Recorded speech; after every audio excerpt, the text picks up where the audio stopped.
Znikąd.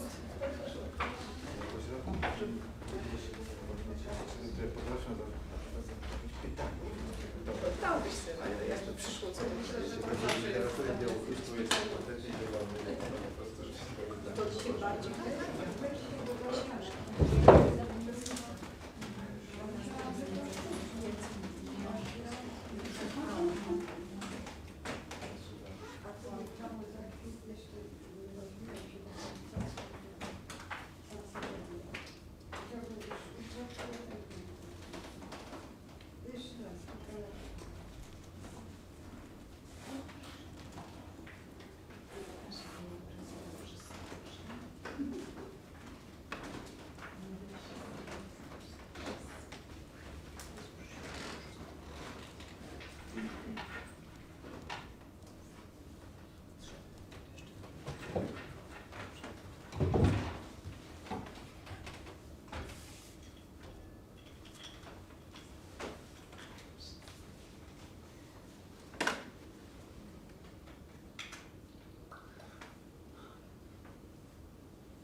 Cisza jak w kościele.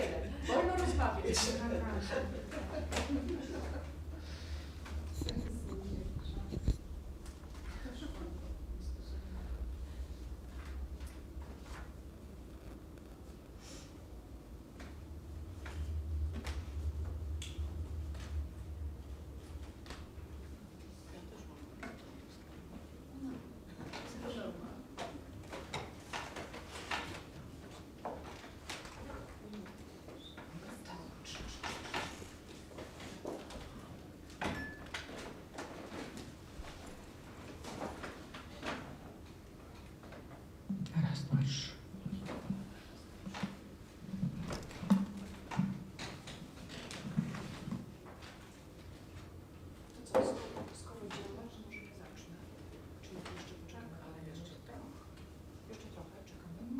Bo nie chcę tak pań trzymać na wystawie.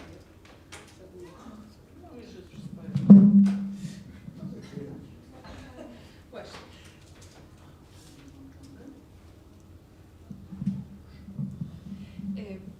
Dobry wieczór.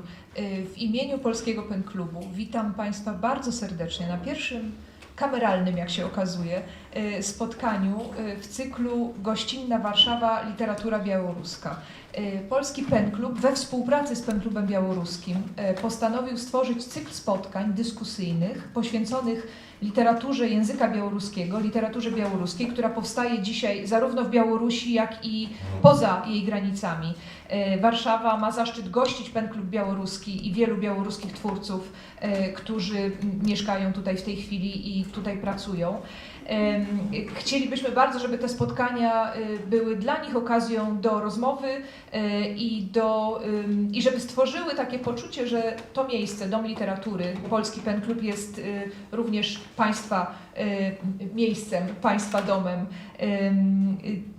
Autorką całego cyklu jest Joanna Bernatowicz, której zaraz oddam mikrofon, żeby powiedziała do Państwa parę słów i powiedziała również o tym, jakie spotkania zapowiadamy na kolejne tygodnie. Tymczasem chcę jeszcze powiedzieć tylko króciutko o tym, że pierwsze spotkanie w tym cyklu jest wyjątkowe. Po pierwsze dlatego, że zdarza się w czasie, kiedy obchodzimy 80. rocznicę powstania w getcie warszawskim. I to nie bez związku z tą rocznicą, z rocznicą tego wydarzenia jest temat dzisiejszej naszej rozmowy. Po drugie, chcę powiedzieć, że jest wyjątkowe dlatego, że mówimy o literaturze białoruskiej, ale od razu mówimy o literaturze w przekładzie. Mam głębokie przekonanie, że przekład literacki jest dla każdego języka, który tłumaczy, fundamentalnym zadaniem i fundamentalnym trybem trwania rozbudowy, umacniania się. Dopóki się tłumaczy na jakiś język, dopóty ten język rośnie w siłę, dopóty ten język, albo tym bardziej ten język i literatura tego języka rozkwita. Dzisiaj będziemy rozmawiać o przekładach poezji Władysława Szlęgla na język białoruski i rozmówczyniami będą Joanna Szwedowska, członkini Polskiego Pen Klubu, która będzie rozmawiała z Kaciaryną Maciejewską, tłumaczką Władysława Szlęgla na język białoruski właśnie, a wysłuchamy również poezji Szlęgla, którą przeczyta dla nas Łukasz Borkowski. Zapraszam Państwa na to ważne i myślę, że pamiętne spotkanie. Oddaję głos Joannie Bernatowicz, która powie o całym cyklu. Bardzo dziękuję. Ja tylko kilka słów. Zacznę od soboty w Gdańsku, ponieważ podczas spotkania z Ireneuszem Kanią padły takie słowa. Pan Ireneusz, który w tym roku został laureatem nagrody na festiwalu Odnaleziony w tłumaczeniu za całokształt twórczości translatorskiej, powiedział, że dziś na pytanie o rolę tłumacza we współczesnym świecie odpowiedział, że dziś, kiedy informacja jest tak dostępna, kiedy mamy tak łatwy dostęp do informacji, wręcz można chyba mówić o zalewie informacyjnym, że pomimo tego w dzisiejszym świecie jest bardzo wiele konfliktów, zarówno pomiędzy ludźmi, jak i pomiędzy kulturami, że w pewnym sensie on widzi rolę tłumacza jako kogoś, kto pośredniczy i pomaga przezwyciężać te konflikty i porozumiewać się nawzajem. I mam poczucie, że można tą wypowiedź rozszerzyć i równie dobrze powiedzieć, że to jest rola i zadanie literatury w ogóle. I temu ma służyć ten cykl białoruski w momencie, kiedy właściwie Białoruś się zamyka, kiedy Białoruś się oddala i kiedy w Białorusi odbywają się systemowe, bardzo konsekwentne i nie waham się użyć tego słowa, bezprecedensowe prześladowania białoruskiej kultury i języka białoruskiego, literatury powstającej w języku białoruskim. Chciałam też, pewnie będzie o tym mowa również podczas rozmowy, ale książka poezji Szlęgla białoruska wyszła w takiej serii Poeci Planety. To jest prestiżowa seria literacka w wydawnictwie Zmicier Kołas i to wydawnictwo również po prostu zostało zamknięte, odebrano mu licencję. Często o tym zapominamy, a warto o tym rozmawiać. Następne spotkanie z cyklu odbędzie się 15 maja, w poniedziałek. Będzie właśnie poświęcone sytuacji wydawnic i ruchowi wydawniczemu w Białorusi i właściwie też w Polsce, bo w tym momencie wiele tych inicjatyw przenosi się do Polski. 12 czerwca w poniedziałek zapraszam serdecznie na spotkanie poświęcone problematyce cenzury i autocenzury w poezji, a na przykładzie tomiku Konstytucja Hanny Jankuty. Niezwykle ciekawa książka, która ukazała się zarówno w Polsce, jak i w Białorusi pod innym tytułem i o nieco zmienionej treści. To jest też bardzo ciekawy przykład, jak funkcjonuje cenzura i autocenzura w literaturze dzisiaj, w roku 2023. I 26 czerwca w poniedziałek odbędzie się spotkanie premierowe poświęcone autobiografii, polskiemu wydaniu autobiografii Wasila Bykawa Długa droga do domu, poświęcona pisarzowi, który jest jednym z najwybitniejszych białoruskich twórców i cieszę się, że ta książka będzie dostępna dla polskiego czytelnika. O następnych spotkaniach będę informować później, ale plan jest rozpisany aż do grudnia. Także serdecznie zapraszam i oddaję głos już pani Joannie Szwedowskiej.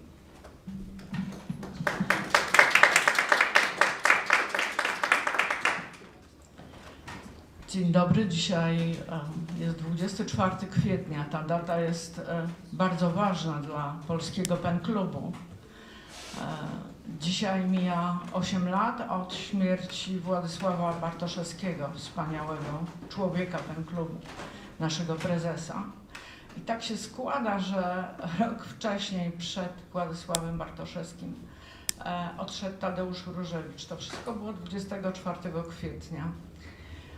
Ale 24 kwietnia również muszę to wspomnieć, bo to jest człowiek, który tutaj w tym miejscu żegnał się z Polską. 24 kwietnia 1914 roku urodził się Jan Karski i chyba w 2000 roku wręczaliśmy mu nagrodę PEN Klubu i on tu z tego miejsca przemawiał, a laudował go Marek Edelman.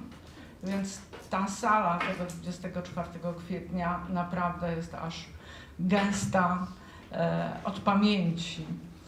A dzisiejszy wieczór jest takim podwójnym wieczorem, bo z jednej strony to myślimy i będziemy rozmawiać o Władysławie Szlęglu, ale będziemy rozmawiać o Władysławie Szlęglu, poecie polskiego języka, w białoruskich tłumaczeniach, przywróconym do życia przez książki, które na szczęście zachowały jego wiersze. To jest polskie wydanie. Władysław Szlęgel, poeta nieznany. A to jest książeczka białoruska. Ona jest maleńka, ale jest wielka. Potem jeszcze pokażemy drugą książeczkę, również niewielką, ale wielką, a wszystko to dzięki Kaciarynie Maciejewskiej, od niedawna Katarzynie Maciejewskiej. Nie wiem, które zdrobnienie wolisz, Kacia czy Kasia?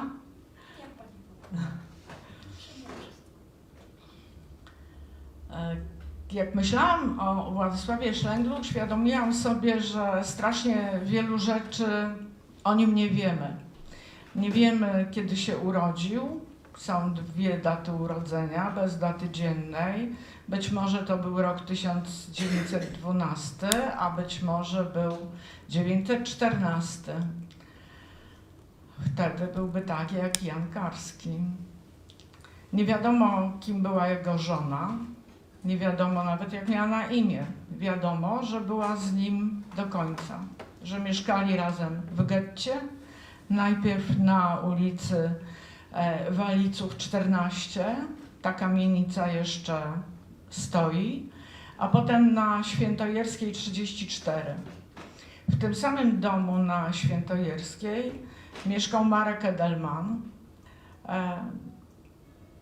Szlęglowie mieszkali z innymi na 5. piętrze, Marek Edelman mieszkał na 4. piętrze i wspomina, że wpadał do Szlęglów na czytanie wierszy i razem z nim wpadały tłumy. Jego wiersze były bardzo ważne. Jego wiersze pisane wtedy w getcie. Marek Edelman jeszcze mówi tak: do dziś nie wiem, dlaczego Szlęgel nie wyszedł z getta, dlaczego został w nim do końca. Może nie miał gdzie pójść, a może po prostu chciał zostać. I tego też nie wiemy, czy nie miał gdzie pójść, czy chciał zostać. Może jedno i drugie. Strasznie dużo nie wiemy o nim. Zostały tylko wiersze. Wiemy, kiedy zginął, ale też nie mamy dokładnej daty. To znaczy historycy podają, że zginął rozstrzelany po wykryciu przez Niemców bunkra, w którym się ukrywał. To był bunkier na Świętojerskiej 36, bunkier Szymona Kaca i historycy podają datę 8 maja 1943 roku. Ale we wspomnieniach Leona Najberga jest opowieść o tym, one się zaczynają od tego, że Szlęgel zginął w 3. lub 4. dniu powstania. Ja z chęcią uwierzyłabym w taką relację, bo to by oznaczało, że działo się to 80 lat temu. I nasze spotkanie i odrodzenie z Szlęgla w języku białoruskim jeszcze bardziej by było umiejscowione w tym czasie. Wiemy o tym, że żył albo 29, albo 30 lat. I tak naprawdę wiemy o nim tylko to, co zostawił nam w wierszach, a to, że te wiersze ocalały, to też jest jakimś cudem, bo właśnie po getcie prawie nie ma śladu, po życiu ludzi, którzy tam zginęli, zostały tylko cienie, a wiersze ocalały. I dzięki temu możemy je czytać i będziemy to dzisiaj robić w języku polskim i w języku białoruskim. Najpierw może poproszę pana Łukasza o polską wersję, a może jeszcze powiem na temat Kaciaryny. Bo gdyby nie stypendium Gaude Polonia, którym zajmuje się od lat wspaniale Bogumiła Berdychowska, którą witam serdecznie, to tego wszystkiego by nie było. To jest stypendium, dzięki któremu na początku lat 2000 czy pod koniec 90. pierwszy raz w ogóle polscy czytelnicy mogli się zetknąć z pisarzami białoruskimi, z adeptami sztuki translatorskiej. Potem były książki wydawane z tłumaczeniami wierszy białoruskich i Kacia wtedy też trafiła na to stypendium, nie? Ja po raz pierwszy byłam w 2013 roku. Ale teraz tak się złożyło i dzięki temu się poznałyśmy, że ja byłam opiekunką Kaci w ramach tego stypendium. I w ramach tego stypendium Kaciaryna miała tłumaczyć pamiętnik z Powstania Warszawskiego Mirona Białoszewskiego i opowiadania obozowe Tadeusza Borowskiego. Wydało mi się wtedy, że są to bardzo poważne i bardzo ważne lektury i zastanawiałam się, do jakiego stopnia one są przekładalne na, zwłaszcza białoszewski, na inny język. Opowiadania Borowskiego były tłumaczone na ukraiński przez Bojczenkę parę lat temu, wspaniale. No teraz czeka nas wersja białoruska. Ku mojemu zaskoczeniu, ale i wielkiej radości, Kacia, można powiedzieć samowolnie, przetłumaczyła najpierw wiersze Władysława Szlęgla. Posłuchajmy 2 wierszy, a potem będzie już mówiła Kataryna.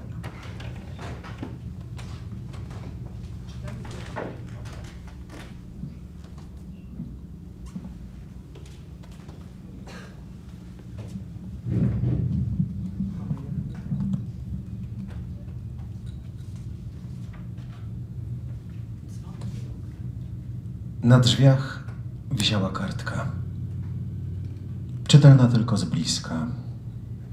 Dzwonek czynny, proszę dzwonić. I 3 nazwiska. Do pani L 1 raz, do pana K razy 2, a do doktora 3 razy. Kartka taka wisiała, żeby ludzie wiedzieli. Potem była selekcja i wzięli tę panią L 1 raz i pana K razy 2 i tego doktora 3 razy. Kartka proszę dzwonić wisi na drzwiach, a drzwi otwarte, a za drzwiami strach. Nie ma klamek, szarpnięte, gdy zastali zamknięte. Drzwi rozwarte na oścież, czarni byli tu goście.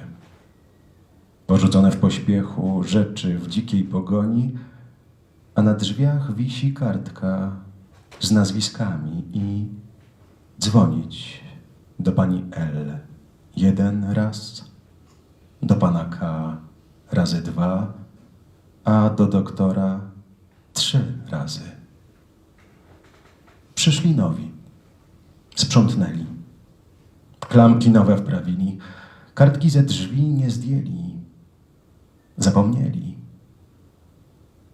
Przyjdzie zmrok, szara pora, coraz bliżej wieczora, mrok z kątów się wyłania, coś wygania z mieszkania, strasznie jakoś i mrocznie, trupio, głucho, urocznie, wieje śmiercią i złem.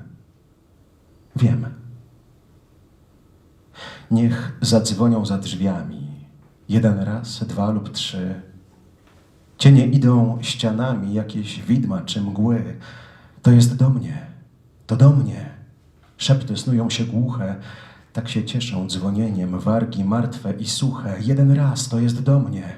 Może syn mnie odwiedzi, teraz znowu 2 razy, to są do mnie sąsiedzi. Korytarzem bez światła, lokatorzy upiory.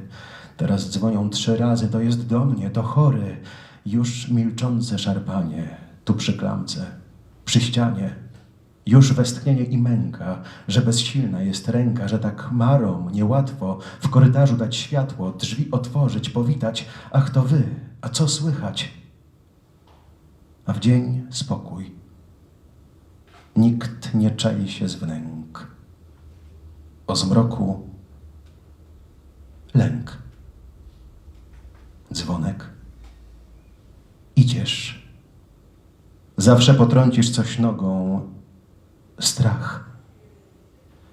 Otwierasz drzwi. Nikogo. To do nich. Bo na drzwiach wciąż kartka. Dzwonić. Do pani L 1. Do pana K 2. A do doktora 3 razy.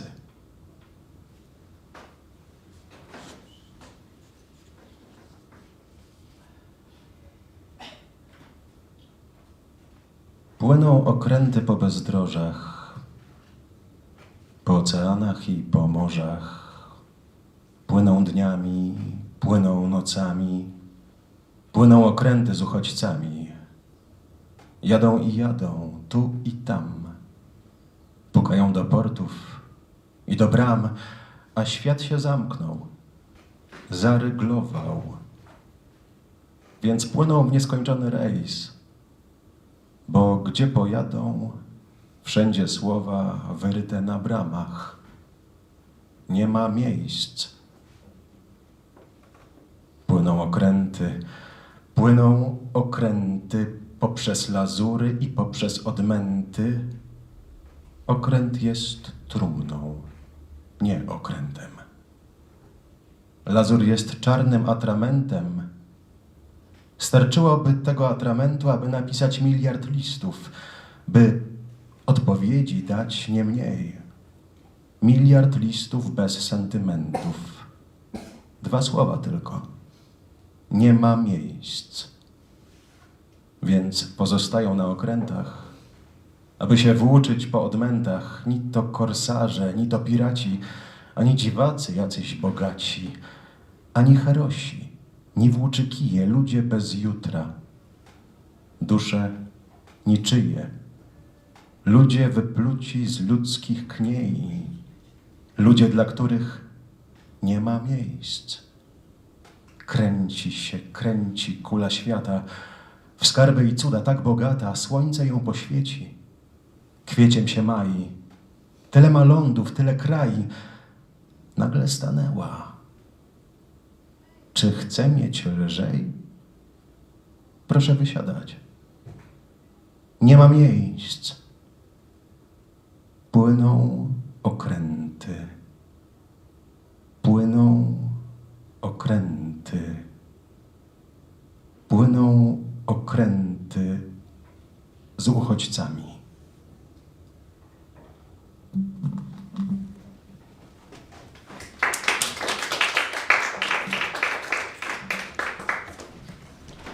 Ja chciałam na początku powiedzieć, że właśnie od tych dzwonków zaczęła zaczęło mi się wszystko ze szlęglem, bo jak wielu innych nie wiedziałam o nim nic. I pewnego dnia poszłam na wycieczkę po terenach getta. I przewodnik przy kamienicy, przy ulicy Waliców 14 akurat opowiedział o tej kartce, która istniała naprawdę. I nawet było na niej nazwisko Szlęgla. Luria 1 raz, Rogozińscy 2 razy, Szlęgiel 3, służba pożarna 6 razy głową. Ta kartka przetrwała i znajduje się, o ile pamiętam, w jakimś muzeum. W odróżnieniu od tych wszystkich mieszkańców. Ja przyszłam do domu, wygooglowałam sobie tego Szlęgla i byłam bardzo zaskoczona i pomyślałam, jak istnieje coś tak wspaniałego, a ja o tym nie wiem. Trochę później jeszcze opowiem o tym najważniejszym, co mnie w nim zaskoczyło, a na razie te dzwonki. Dzwonki. Висел над дверима аркуш. Здається, усю зиму. Звонок працює, дзвоніть. А унізе кольки кому? Пані Л. Раз. Пану К. 2 рази. А доктору 3. Усё, каб суседзі адно аднаму клопату не стваралі. А потым была селекцыя. І ўсіх забралі. Першую пані Л, за ёй пана К, а 3-го доктара. Вісіць той аркуш, а дзверы нібы мяжа. Перад дзвярыма мірна, а за дзвярыма жах. Тыя чорныя госці ручкі вырвалі ў злосці і пакінулі дзверы ў драпежным ашчэры, параскідвалі рэчы, павыносілі жыцці, толькі аркуш застаўся, калі ласка, званіце. Пані Л, раз, пану К, 2 разы, а доктору 3. Новыя людзі прыйшлі, новыя ручкі прыбілі, а аркуш той са сцяны не знялі, забылі. І цяпер вечарамі у кутах за дзвярамі змрок згушчаецца шэры, нешта гоніць з кватэры. Нібы ў наша жытло прасачылася зло і схавалася ў кут тут. І як толькі ўначы нехта звоніць у дзверы, пачынаюць лічыць старажылы кватэры, ідучы па сцяне. Да мяне, да мяне. Шэпчуць мёртвыя вусны з дому, як з дамавін. Да мяне, бо адзін. Гэта сын, я праверу. А цяпер 2 разы. Мо сусед на вячэру. Шэпчуць, душу мне раздзіраючы ўшчэнт. 3 разы пазванілі. Да мяне пацыент.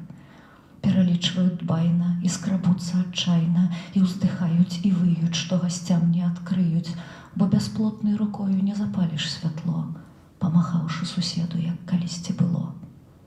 Удзень тут спакойна, ніхто не скрабецца ў дзвярах. А вечарамі страх, звонок. Ідзеш ты, заўжды спатыкнешся аб нешта, жахліва. А як адчыніш, нікога няма, хоць забіце, бо гэта да іх. Бо вось жа аркуш, званіце. Пані Л, раз, пану К, 2, а доктору 3.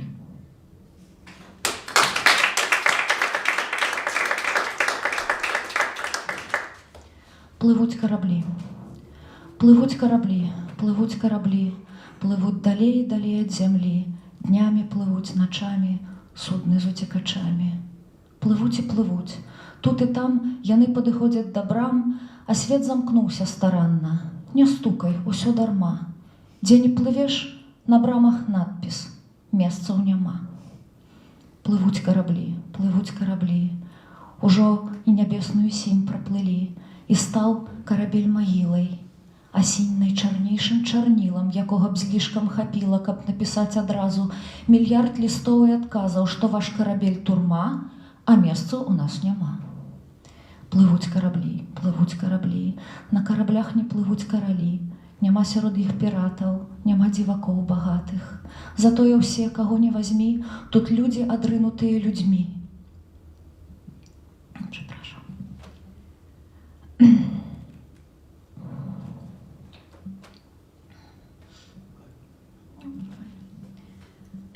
Для іх толькі трум і карма, а болей месцаў няма. Круціцца шар зямны, Сонце його від весни до весни греє, і снігом тулить зима. Країну шмат, а спогади мало. Земля спиняється, тяжко стало, тому виходьте, місця нема. Пливуть кораблі, пливуть кораблі, пливуть кораблі з утікачами.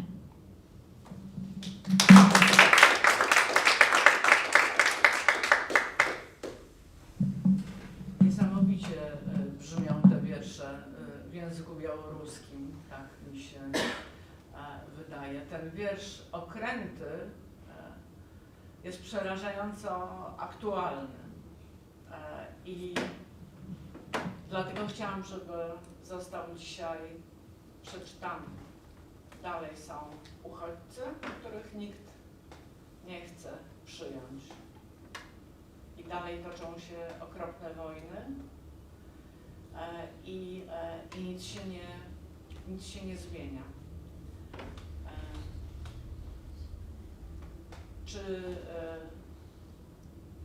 Czy na Białorusi, czy w języku białoruskim istnieje ktoś taki jak tutaj był Szlengel?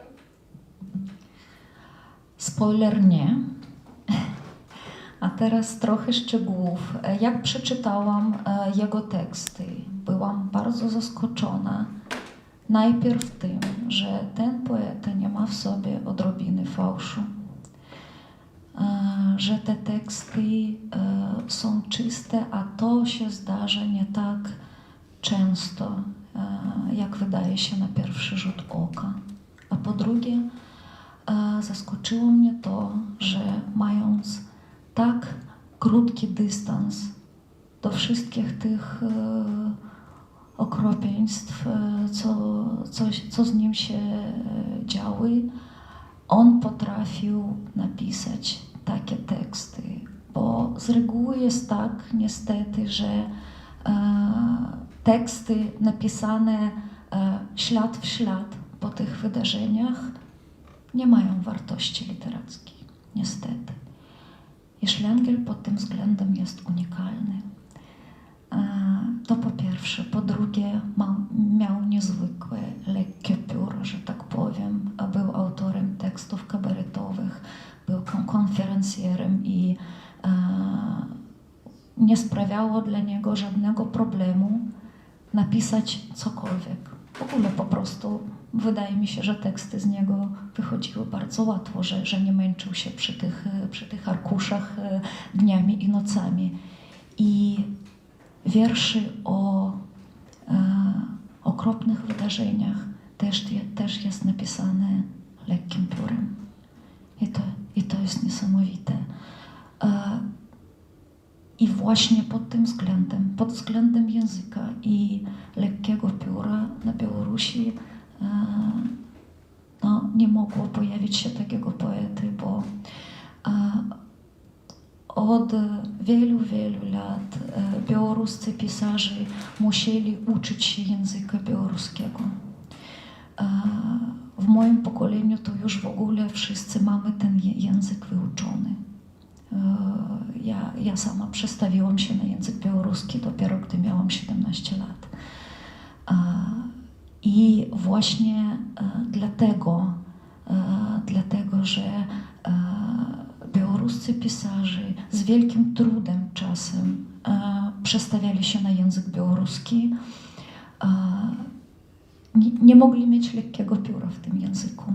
To tak naprawdę w języku białoruskim, w literaturze białoruskiej, w poezji białoruskiej bardzo mało pisarzy mających lekkie pióro i w ogóle uważam, że pierwszym białoruskim poetą, który nie miał żadnego problemu z językiem białoruskim i język białoruski był po prostu żywiołem, który z niego tak wychodził, był Ryhor Baradulin.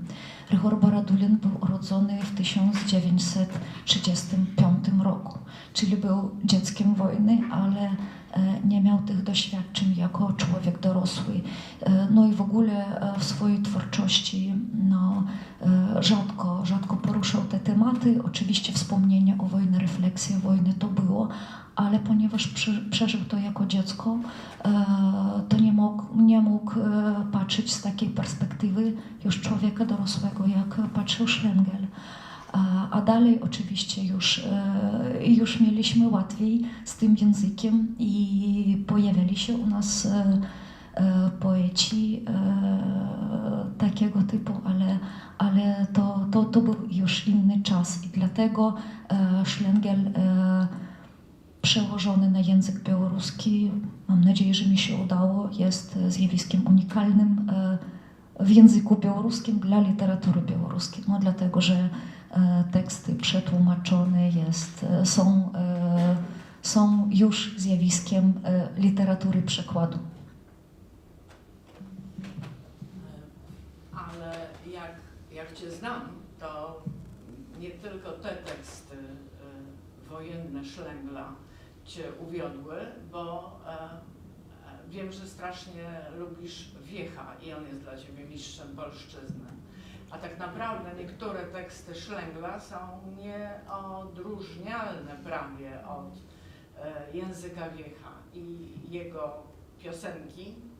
Mało kto, myślę, w Polsce ma świadomość, że żwawa piosenka Dziś Panna Andzia ma wychodne zawdzięcza swój tekst Władysławowi Szlęglowi. Piosenka Jadziem Panie Zielonka również, oprócz tego, kilka naprawdę wspaniałych tank, do których muzykę na przykład komponował Władysław Szpilman, o czym się mówi, a o tym, kto napisał tekst, niekoniecznie. Zawsze mi żal autorów tekstu, którzy są zapomniani w takim przypadku. Więc ta strona Szlęgla też była dla Ciebie pociągająca. Tak, jeżeli chodzi o Wiecha, to ja w ogóle od lat zastanawiam się, czy można wymyślić coś takiego, żeby przetłumaczyć go na język białoruski, ale to trzeba wymyślić zupełnie nowy język i pocieszeniem dla mnie jest myśl o tym, że Wiech też go wymyślił w dużym stopniu i dlatego mam nadzieję, że może za 10 lat, za 20 lat ja coś z tym zrobię. I tak, podjęłam decyzję, że nie będę tłumaczyła tekstów piosenek, bo no, piosenka ma cenność ta w całości z muzyką i uczy się śpiewać, no ale to jeszcze...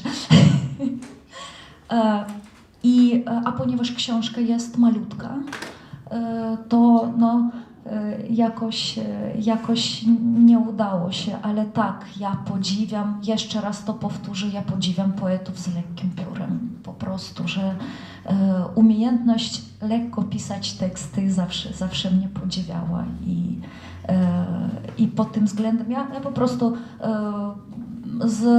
z wielu powodów uznałam, że po prostu muszę to przetłumaczyć, bo to wyglądało, jakbym znalazła kogoś takiego, przed którym no, nie warto uciekać. Niesamowite w Szlęglu jest to, że ten swój talent do pisania tekstów lekkich, dowcipnych wykorzystywał również w najstraszniejszych miesiącach w getcie. On był pomysłodawcą i twórcą kabaretu. Może nam się wydawać, że nie uchodzi się tak wspaniale bawić, tak jak się bawiło w getcie w kawiarni Skarpa? Sztuka. Ale dla Szlęgla to było jego życie i również ta kabaretowa wersja rzeczywistości pomagała przetrwać tą pełną grozy rzeczywistość, która otaczała ludzi ze wszystkich stron. Ta kawiarnia Sztuka długo nie trwała. Była najwspanialszy okres istnienia to był marzec 1942 roku, a potem razem z ludźmi zamieszkującymi getto, skazanymi na śmierć, ona również zniknęła. Zostało trochę tekstów we wspomnieniach, ta chęć pisania, zanotowania rzeczywistości, ten żywy dziennik, tak nazwany przez Szlęgla, też odczytujemy w jego wierszach, bo te wiersze są kroniką życia i kroniką rzeczywistości. I to jest wspaniałe. Może teraz poprosimy o następne wiersze, tylko ja bym chciała,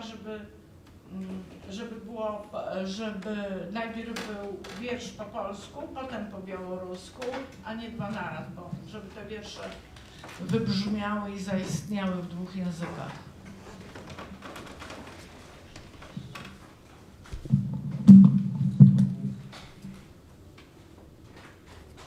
Dwie śmierci. Wasza śmierć i nasza śmierć to dwie inne śmierci. Wasza śmierć to mocna śmierć, szarpiąca na ćwierci. Wasza śmierć wśród szarych pól od krwi i potu żyznych. Wasza śmierć to śmierć od kul dla czegoś, dla ojczyzny. Nasza śmierć to głupia śmierć na strychu lub w piwnicy. Nasza śmierć przychodzi psia z zawęgła ulicy. Waszą śmierć odznaczy krzyż, komunikat ją wymienia. Nasza śmierć hurtowy skład zakopią. Do widzenia. Wasza śmierć wy twarzą w twarz witacie się w pół drogi. Nasza śmierć to skryta śmierć, kopana w masce trwogi. Wasza śmierć, zwyczajna śmierć, człowiecza i nietrudna. Nasza śmierć, śmietnicza śmierć, żydowska i paskudna. Nasza śmierć jest waszej śmierci daleką, biedną krewną. Gdy spotka wasza, naszą śmierć, nie wita jej na pewno. I w czarną noc przez smugi mgieł nad miastem, w mroku w piekle, dwie śmierci przeklinają się, złorzecząc sobie wściekle. Na murku, patrząc w strony dwie, podgląda kłótnie skrycie to samo chciwe, sprytne, złe i jednakowe życie.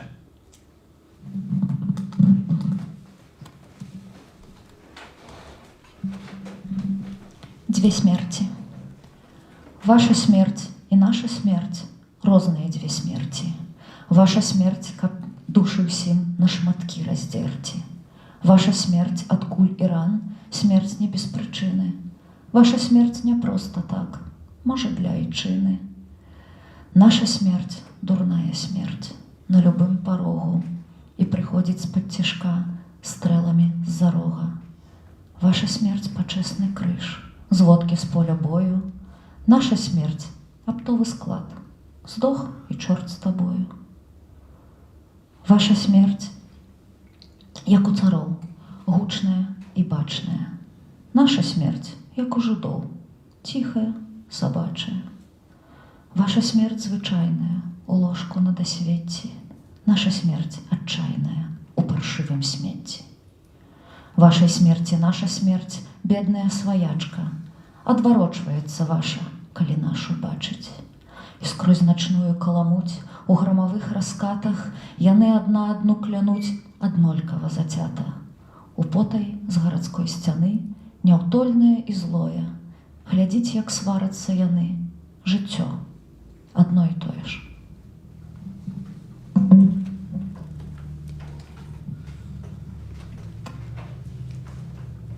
To był tułaczy. W małych miasteczkach zapomnianych, tam gdzie jest szary każdy świt, w świt taki szary i zapłakany, to był tułaczy, szykuje Żyd. A do tobołka wziąć by się chciało całą codzienność swoją starą, wąskiej uliczki krętość i małość i zapyloną sklepików szarość, wierzbę przydrożną zabrać by trzeba i pochyloną bożniczkę z nad rzeki, płat deszczowego dobrego nieba zabrać ze sobą na szlak daleki. Jarmarczny rozgwar, taki znajomy, sobót dostojny, spokój i ciszę, i dźwięk, i barwę, i ludzi, i domy, by mieć ich przy sobie i widzieć, i słyszeć. A tam w oddali bezkresy sine, drogi wichry, na deszczu stanie, a tam spowite mgłami i dymem jakieś szukanie, jakieś czekanie, tam jakieś miasta albo pustynie i nagłość, dziwność, siła nieczysta, tumult i chaos, z którego wypłynie jakaś nieznana i inna przystań. Tak by się chciało z wszystkim uporać, stanąć nareszcie śmielej i pewniej i tylko smutno i łzawo i rzewnie strzępy dawności wyciągać z wora.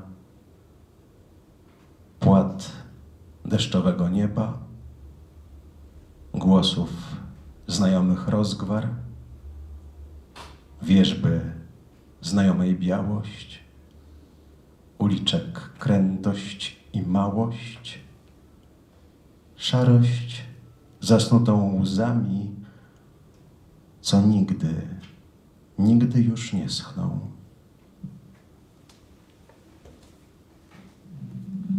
І вестнуть.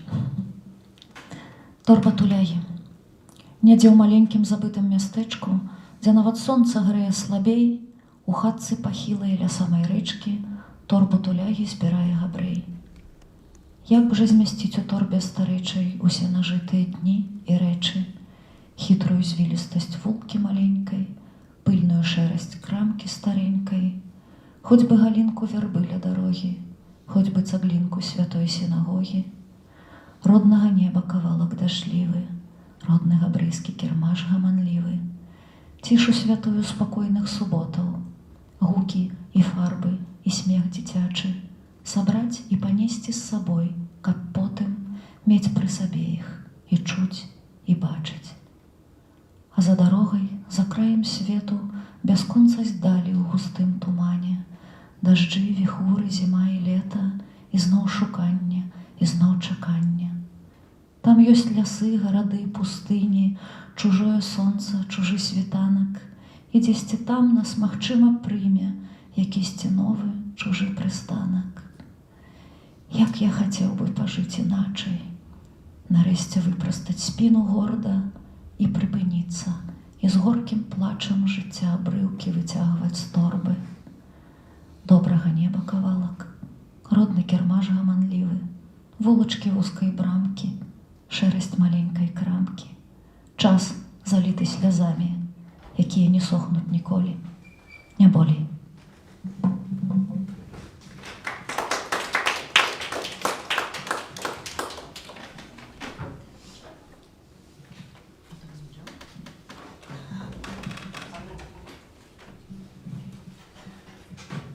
Co było najtrudniejsze w tłumaczeniu Szlęgla? Skupić się. To mój poważny problem. Mam spore problemy z koncentracją i ja mówię prawie poważnie, bo na początku to wszystko trwało, a potem przetłumaczyłam tę książkę w 10 dni, tłumacząc, mając pełny etat w pracy i po prostu 100 linijek dziennie. Jakoś to się udało. Nawet nie mogę powiedzieć, że mi się nie spodobało, ale to było takie nie lada wyzwanie. To po pierwsze. Po drugie, najtrudniejszym zawsze w tłumaczeniu jest złapać intonację.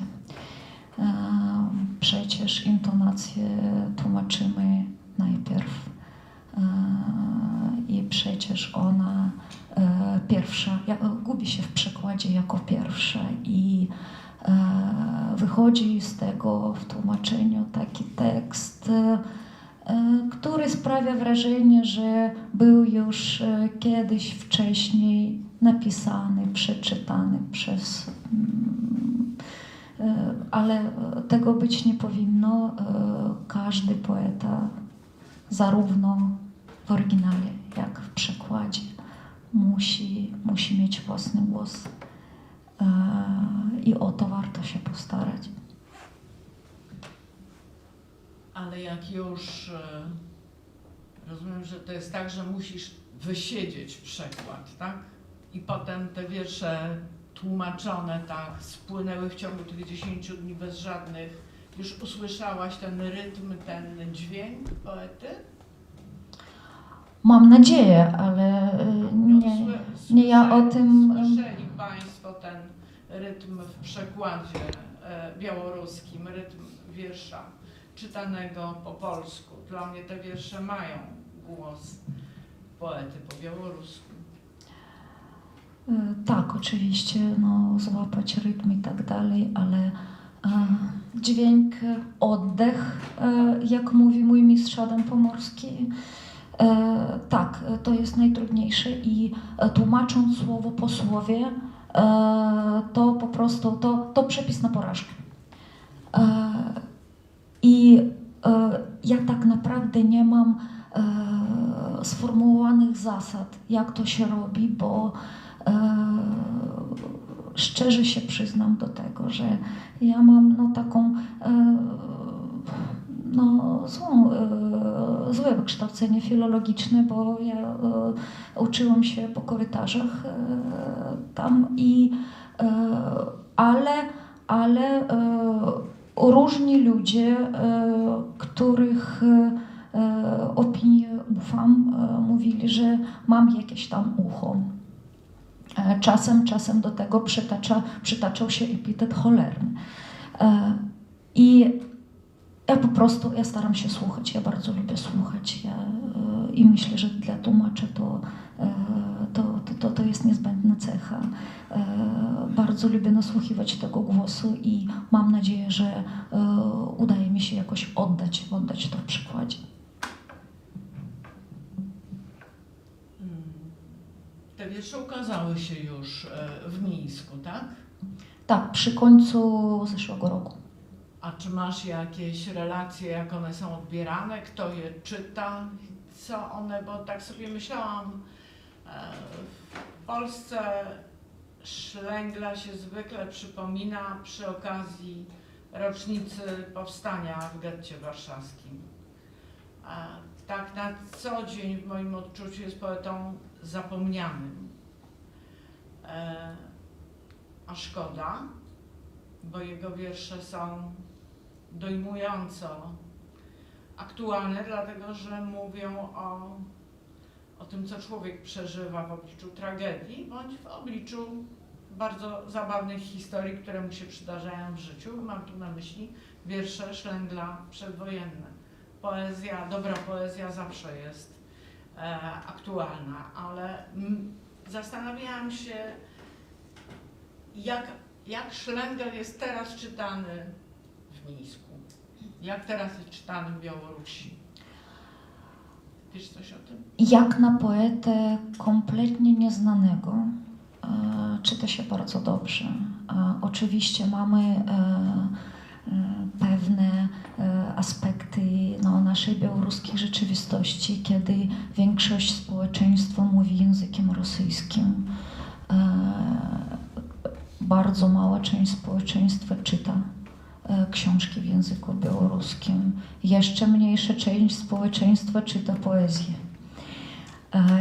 I czasem wydaje się, że wszyscy ludzie, którzy chętnie by to przeczytali, to po prostu moi znajomi, ale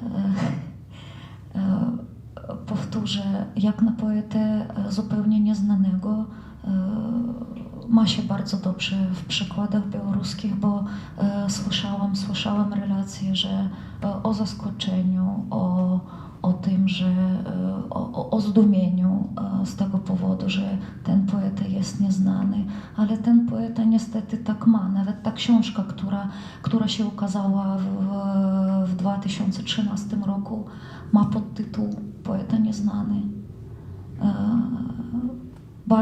Bardzo dobrze ujął to Piotr Micner, który ma wiersz pod tytułem W Parku Krasińskich i który kończy się słowami alejką biegnie szlęgiel, dźwiga czarny garb grobu, którego nie ma.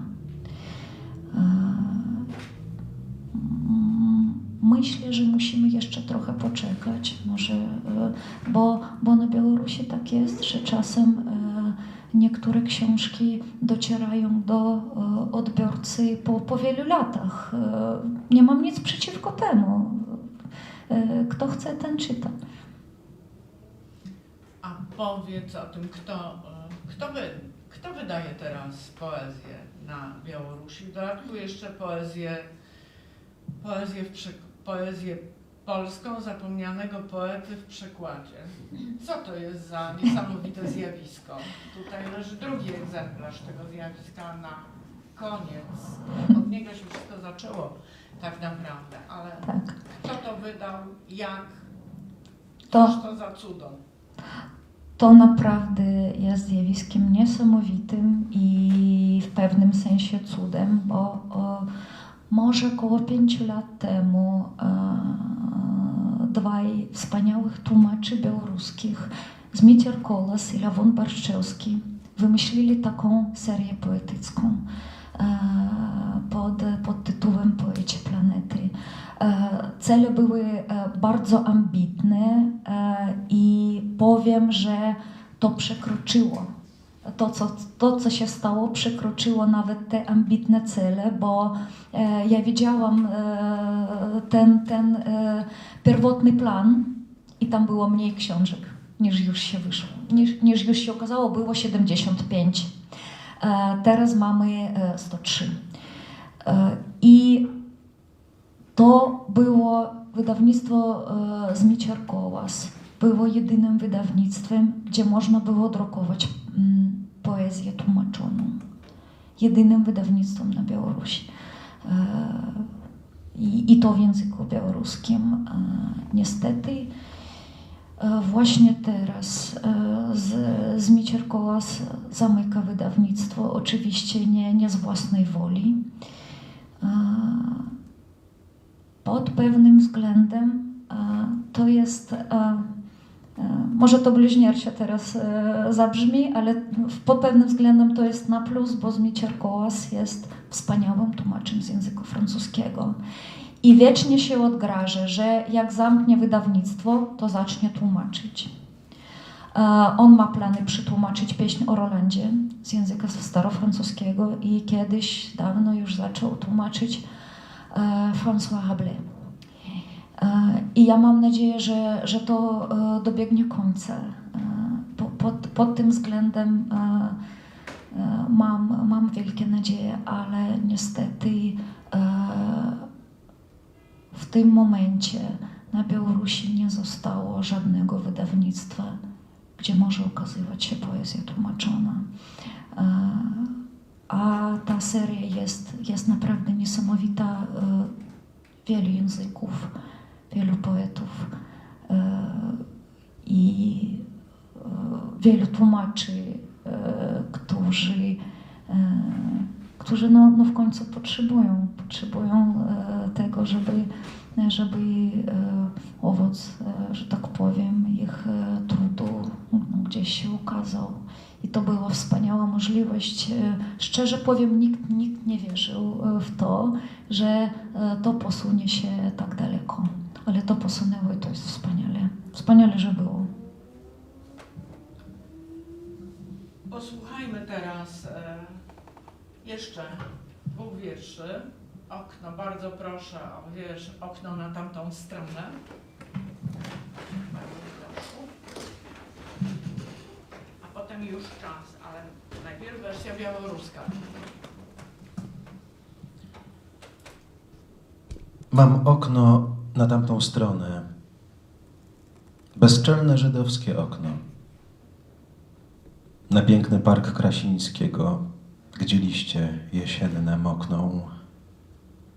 Pod wieczór szaroliliowy składają gałęzie pokłon i patrzą się drzewa aryjskie w to moje żydowskie okno. A mnie w oknie stanąć nie wolno, bardzo to słuszny przepis. Żydowskie robaki, krety powinni i muszą być ślepi. Niech siedzą w barłogach, norach, w robotę z utkwionym okiem i wara im od patrzenia i od żydowskich okien. A ja, kiedy noc zapada, by wszystko wyrównać i zatrzeć, dopadam do okna w ciemności i patrzę, żarłocznie patrzę i kradnę zgaszoną Warszawę, szumy i gwiazdy dalekie, zarysy domów i ulic, kikuty wieżyc kalekie. Kradnę sylwetkę ratusza, u stóp mam plac teatralny.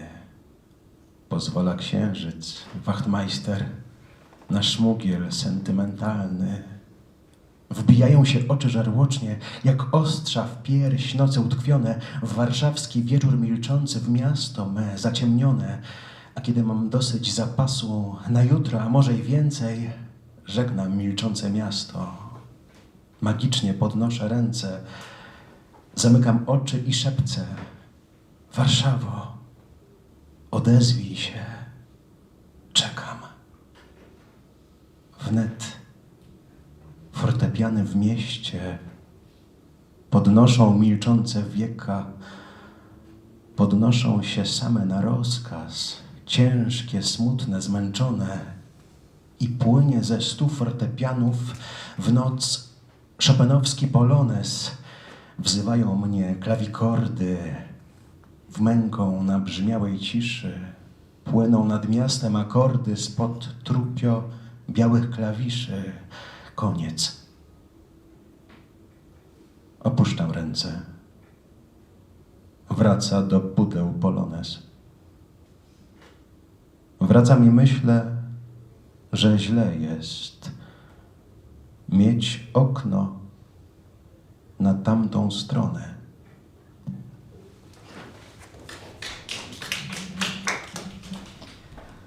В окна на арыйскі бок. Глядзяць на арыйскі бок мае бессаромныя вокны. На казачны сад красінскіх, дзе лісце асенняе мокне. А вечарам шэра-ліловым у цёмныя вокны габрэя, схіляючыся ў паклонах, глядзяцца арыйскія дрэвы. Мне ў вокнах з'яўляцца нельга. Наказ, прызнаюся, слушны. Бо крот і чарвяк сляпыя, навошта ім да відушчых? Няхай хаваюцца ў норы, у берлагі, на дно. Не смець падымаць галовы, не смець глядзець у вакно. А я з надыходам цемры, што ўсім абяцае роўнасць, вачыма ўпіваюся ў шыбу, гляджу, каб запомніць. І краду Варшаву, і мне нарэшце належаць абрысы дамоў і вуліц, убогія куксы вежаў. Ля ног тэатральная плошча, і месяцу каменданту я ўдзячны, бо ён дазволіў лірычную кантрабанду. Прагна ўпіваюцца вочы дзідамі ў грудзі змроку, у вечар такі маўклівы, у горад такі далёкі. А наглядзеўшыся ўрэшце з запасам хаця б на суткі, я ў развітальным жэсце руку падымаю і ціхутка шапчу да ліхтарнай свечкі: Варшава, пачуй, калі ласка. І падымаюцца вечкі усіх раяляў варшаўскіх, і самі яны, паўстаўшы, музыкай бураць сцены, і сотні раяляў у цемру плыве паланез Шапена. Клічуць мяне клавікорды з цішы ад болю знямелай. Плывуць над Варшавай акорды з-пад клавіш змярцвела белых. Потым сціхаюць ноты, а я вяртаюся ў змрок і думаю, як жа кепска з акном на арыйскі бок.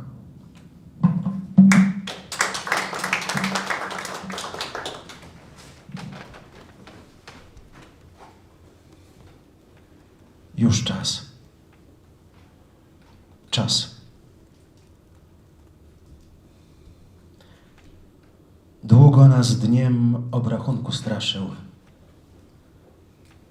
Mamy już dosyć modlitw i pokut. Dzisiaj ty staniesz przed sądem naszym i będziesz czekał pokornie wyroku. rzucim ci w serce potężnym kamieniem, bluźniercze, straszne, krwawe oskarżenie. Ostrzem toporu, brzeszczotem szabel wedrze się w niebo jak wieża Babel i ty tam w górze, wielki skazaniec. Tam w międzygwiezdnej, straszliwej ciszy ty każde słowo nasze usłyszysz, jak cię oskarża naród wybraniec. Nie ma zapłaty. Nie ma zapłaty. To, żeś nas kiedyś, dawnymi laty, wywiódł z Egiptu do naszej ziemi, to nic nie zmieni. To nic nie zmieni.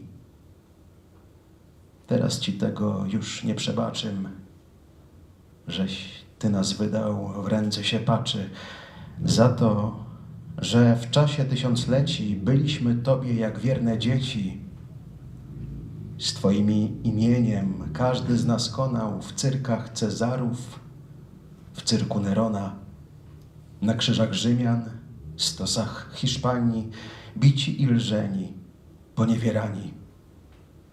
A tyś nas wydał w ręce kozakom, co rwali w strzępy święty twój zakon. Za męki getta, widma szubienic, my upodleni, my umęczeni. Za śmierć w Treblince, zgięci pod batem, damy zapłatę. Damy zapłatę. Teraz nie ujdziesz już swego końca. Gdy cię sprowadzim na miejsce kaźni, 100-dolarowym złotym krążkiem słońca ty nie przekupisz wartownika łaźni. I kiedy kat cię popędzi i zmusi, zagnaj wepchnie w komorę parową, zamknie za tobą hermetyczne wieka, gorącą parą zacznie dusić, dusić i będziesz krzyczał, będziesz chciał uciekać. Kiedy się skończą już konania męki, zawloką, wrzucą, tam potwornym dołem wyrwą ci gwiazdy, złote zęby z szczęki, a potem spalą i będziesz popiołem.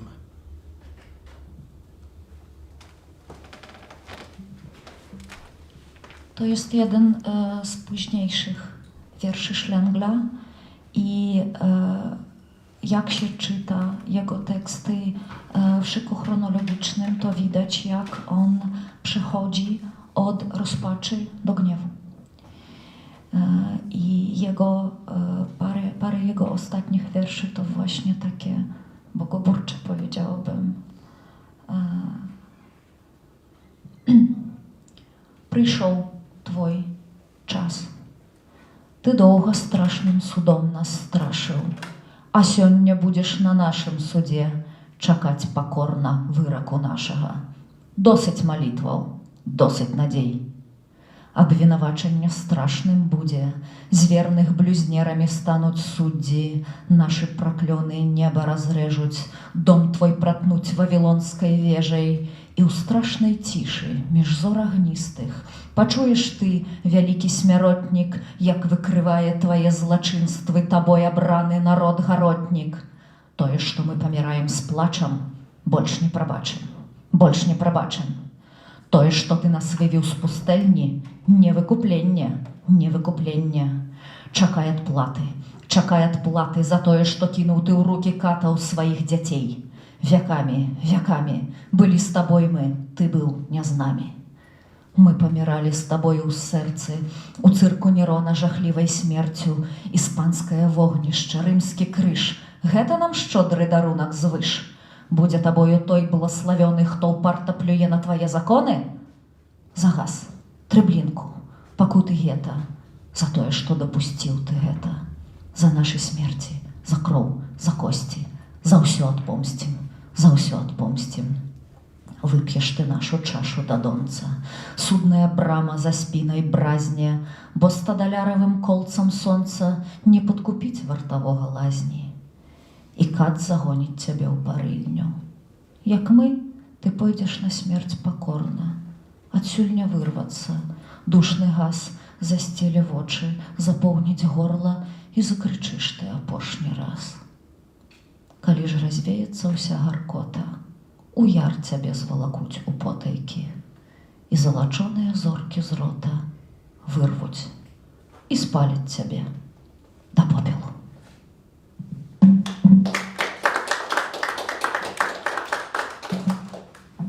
Ja miałam wrażenie, że po białorusku ten wiersz jest jeszcze straszniejszy niż po polsku.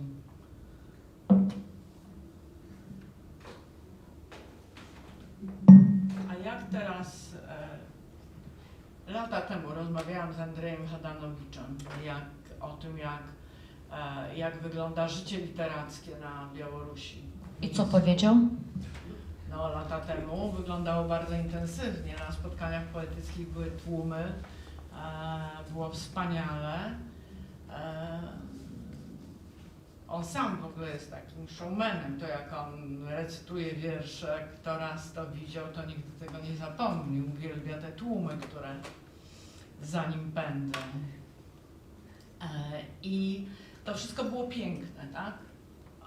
Nie pamiętamy teraz w Polsce, myślę, że w jakiś sposób zapomnieliśmy o Białorusi i o tym, co się tam odbywa od 3 lat.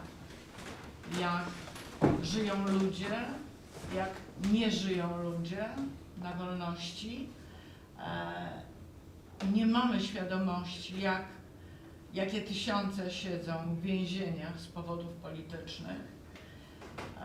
Jak w tym wszystkim żyje poezja i wiersze. Czy w ogóle jest jeszcze na to miejsce w tym społeczeństwie? Jak to jest? Zależy o którą formę istnienia społeczeństwa chodzi. Jeśli chodzi o spotkaniach literackich, recytowanie wierszy i tak dalej, to nie, oczywiście w dzisiejszej Białorusi nie ma na to miejsca. Natomiast jeżeli chodzi o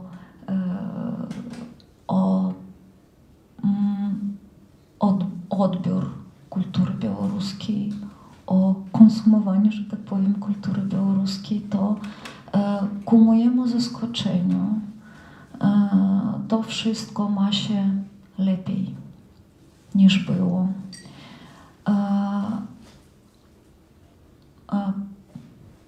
Chciałabym przywołać taki przykład. Ja mam pracę, w której tłumaczę zawodowe wiadomości i inne materiały i oczywiście wiadomości muszą pojawić się szybko i stosuję do tego tłumacza elektronicznego. I od roku mam takie wrażenie, że ilość tych, kto korzysta z języka białoruskiego, niezmiernie wzrosła. Dlatego, że widać, jak po prostu codziennie w tym tłumaczu jest coś innego. I to bardzo dobre świadectwo tego, że przez tego tłumacza codziennie idą bardzo olbrzymie po prostu ilości tekstów. Bo ta cholerna maszyna bardzo dobrze się uczy i szybko się uczy. I czasem proponuje mnie takie słowa, których ja nie znam. Są tam słowa na przykład ze słowników lat 20. To też świadectwo, że ludzie po prostu uczą po prostu wrzucił do tego tłumacza tekst. Nie spodobało mu się, co się wyszło i zaczyna człowiek to wszystko robić korektę po prostu. I tego nie było. Ja pracuję w tej dziedzinie od 15 lat i zawsze było to samo w tym tłumaczu.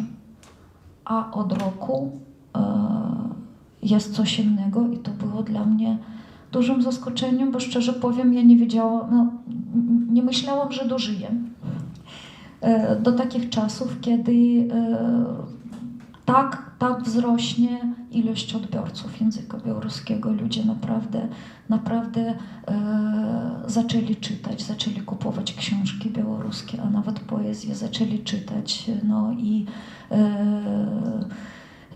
znamy o tym, widzieliśmy to, że w roku 20, że prawie w każdej rodzinie białoruskiej odnalazła się flaga biało-czerwone-biała, bo skąd? I właśnie to napawa mnie optymizmem pod tym względem, bo tak, czasy są straszne, ale ja mam wrażenie, że Białorusini się uczą i wreszcie odrabiają te lekcje historyczne. A co do tego, że świat o nas zapomniał, ja myślę, że najpierw to jest nasza własna odpowiedzialność. My nie musimy zapomnieć o tym i robić swoje. No, póki może to coś da, kto wie.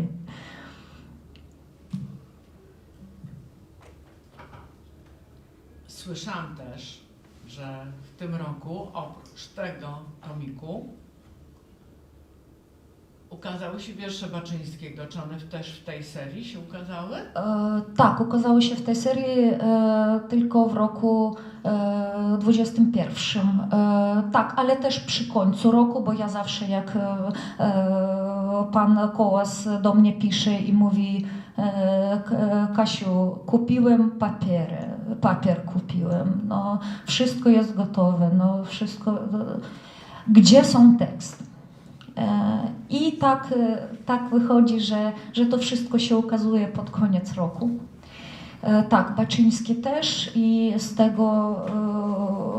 tego można zrobić wniosek, że interesują mnie takie graniczne przeżycia, graniczne doświadczenie życia człowieka i niestety ja po latach, po trochę lat już mam za sobą, przyszłam do wniosku, że niestety człowiek jest urządzony tak, że będzie po prostu zasłaniać rękami twarz, żeby nie widzieć te straszne, te okropne rzeczy, które się dzieją na świecie i jedyna metoda zmusić człowieka coś zobaczyć, no to nazywa się łeb łopatą. I dlatego czytam tę literaturę, tłumaczę te wiersze, bo jak zapytać przeciętnego człowieka, który oczywiście uczył się w szkole, po co jest poezja, to on oczywiście odpowie, że poezja jest narodowym skarbem, ale to będą słowa, które nic nie znaczą. I on po prostu nie będzie rozumiał, co powiedział. A poezja jest właśnie po to, żeby rozumieć, co jest powiedziane, bo też jesteśmy urządzeni tak, że to, co czujemy, różni się od tego, co mówimy. I cel poezji właśnie przybliżyć to, bo czujemy o wiele więcej rzeczy, niuansów i tak dalej i w porównaniu do tego, co czujemy, mówimy bardzo biednym językiem. No mówimy przecież słowami, a czujemy obrazami i cel, zadanie tych wariatów, którzy się nazywają poetami, właśnie znaleźć takie słowa, tak precyzyjnie słowa, żeby oddać to, co czujemy. I znów człowiek jest urządzony tak, że czuje się, no nie powiem lepiej, ale nie tak źle, jeśli udaje mu się nazwać to, co czuje.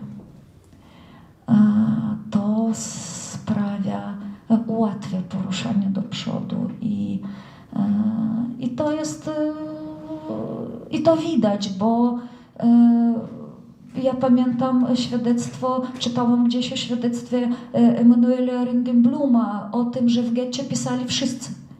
Nawet ci, którzy w innych warunkach nie wzięliby pióro do rąk. I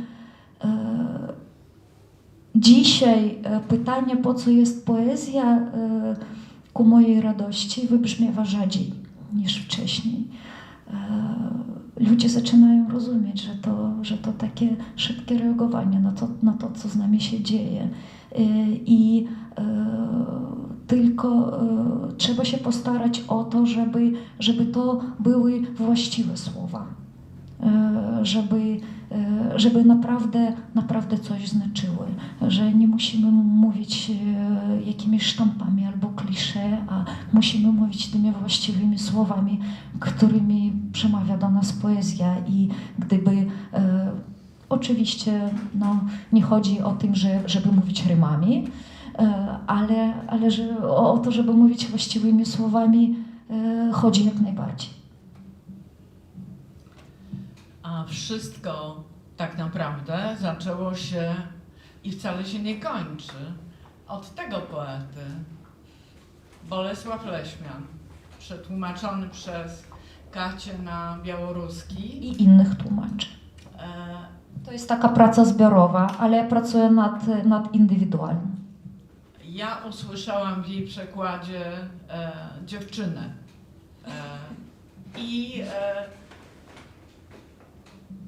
No, jak to ona wyrecytowała ten przekład z pamięci. Dawno temu, w czasach mojej młodości, myślałam, że poeta jak napisze wiersz, to już go zawsze zna na pamięć i umie, bo go napisał. No, niestety rzeczywistość taka nie była, ale bardzo cenię tę umiejętność mówienia z pamięci. Kacia, dziewczynę Leśmiana, który nie jest krótkim wierszem, oprócz tego jest przepięknym wierszem, wyrecytowała, zamknęła oczy i na środku sali pen klubu, tej na górze, powiedziała całego Leśmiana. I to był Leśmian, który brzmiał w języku białoruskim, ale tak jakby on napisał ten wiersz w tym języku. I to było wspaniałe. Tak, ale właśnie to jest zadanie tłumacza, napisać taki tekst, który będzie brzmiał w języku przekładu tak, jak byłby w nim napisany. Inaczej to po prostu można wyrzucić do kosza i nigdy nie recytować. Bo to przekład literacki jest gatunkiem literackim i to muszą być też właściwe teksty, właściwe słowa. Leśmian pod tym względem jest niesamowity, bo sprzyja też rozwojowi języka białoruskiego, bo nie możemy mieć nadziei na to, że nam też urodzi się Leśmian i poczekać, jak póki ktoś będzie pisał tak samo, ale to można zrobić za pomocą przykładu literackiego. I jeśli się uda mnie zrobić w języku białoruskim to, co Leśmian robił w polszczyźnie, ja uważam, że to będą bardzo dobre wiadomości dla języka białoruskiego, który potrafi oddać to wszystko. No ale nie zapominajmy w tym wszystkim o Tadeuszu Borowskim i Mironie Białoszewskim. Będą. Nie wiem kiedy, ale będą koniecznie. Bardzo Państwu dziękuję. Dziękuję. A może jeszcze jednak dziewczyny? To jest tak fantastyczne. To jest fantastyczne. Absolutnie. Kacia. Oczywiście większość z Państwa pamięta oryginały, ale po prostu przypomnę parę. 12 braci, wierząc w sny, zbadało mur od marzeń strony, a poza murem płakał głos, dziewczęcy głos zaprzepaszczony. I pokochali głosu dźwięk i chętny domysł o dziewczynie i zgadywali kształty ust po tym, jak śpiew od żalu ginie. Mówili o niej, uka, więc jest, i nic innego nie mówili. I przeżegnali cały świat i świat zadumał się w tej chwili. Ujęli młoty w twardą dłoń i jeli w mury tłód z łoskotem i nie wiedziała ślepa noc, kto jest człowiekiem, a kto młotem. O, prędzej skruszmy zimny głaz, nim śmierć dziewczynę rdzą powlecze, tak waląc w mur 12 brat do 11 innych rzeczy. No i tak dalej. Dziewczyna. 12 братам стяна, аднойчы збоку мрой паўстала. І плакаў голас за сцяны, дзявочы голас запрапалы. Зачараваў іх боль і жаль, і пра дзяўчыну сон спакусны. Яны пачулі толькі плач, але ўявілі твар і вусны. Сказалі, плача, значыць, ёсць, і больш нічога, толькі гэта. І свет заціх, калі яны так адвярнуліся ад свету.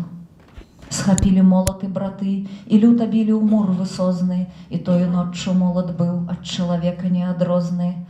Хутчэй, бо смерць пакрые ржой і ў пыл дзяўчыну ператворыць, б'ючы 12 з братоў да 11 гаворыць. Але распаўся пальцаў шчэп, браты пападалі ў знясіле, і цела ўжо ва ўладзе сно, што так смяротна спакусілі. Бляднеюць твары, кость трашчыць, далоняў болей не намацаць. На ўсіх 12 ноч адна, і смерць адна на ўсіх 12. Ды не палеглі цені іх, да прагі здольныя гарачай, і вось інакшы час цячэ, і молаты звеняць іначай. Звеняць увысь, звеняць усцяж, а неба звон вяртае грозны, і тою ноччу молат быў зусім ад ценю неадрозны. Хутчэй, бо смерць пакрые ржой і ў пыл дзяўчыну ператворыць, 12 паўсталы цень да 11 гаворыць. Змарнелі цені. Цемра іх заўжды сваёй скарае волі. Памерлі зноў, бо да канца ніхто не паміраў ніколі. Ні да канца, ні назаўжды, як не гадуй да смерці прагу. І ценяў сцерліся сляды, няма аповесці працягу. Ды молаты ў жалобе той не загубіліся бясследна, самім сябе сцяну таўклі, самім сабе звенелі медна, звенелі ў змрок, звенелі ў бліск, з апошніх сіл, пакуль не позна. І молат не пазнала ноч, ён быў ад молата адрозны. Хутчэй, бо смерць пакрые ржой і ў пыл дзяўчыну ператворыць, апошні з молатаў тады да 11 гаворыць. І рухнула сцяна, і гул сягнуў вышынь, сягнуў разлогаў. Ды не было дзяўчыны там, нікога не было жывога. Ні вуснаў, ні вачэй, наўкол адны неіснавання далі. Там толькі голас быў, яны адзін голас ратавалі. Ім засталіся плач і змрок, і страты боль, што забівае. Бо гэты свет нядобры свет, чаму інакшых не бывае. Вось цень, што ўяўнай явай быў, вось цуды зніклыя бясплодна. І ляглі молаты між іх свой марны доўг аддаўшы годна. І стаў абшар нябёс пусты, і вусціш цішу затапіла. Навошта кпіў ты з пустаты, пакуль яна з цябе не кпіла. Dziękuję.